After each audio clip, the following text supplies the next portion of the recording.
தாவீதின் கோபுரமே சாரோரின் மலரழகே சீயோனின் அருள் மகளே என்ன அழகு உன் அருள் அழகு என்ன அழகு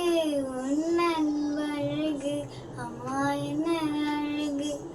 உன் அருள் அழகு என்ன அழகு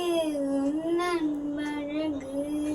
கன்னிமையும் தூய்மையும் தாட்சியின் மேன்மையும் வார்த்தையில் உண்மையும் கொள்ளை கொண்டதே என்னை கொள்ளை கொண்டதே கன்னிமையும் தூய்மையும் தாட்சியின் மேன்மையும் வார்த்தையில் உன்னையும் கொள்ளை கொண்டதே என்னை கொள்ளை கொண்டதே இயேசு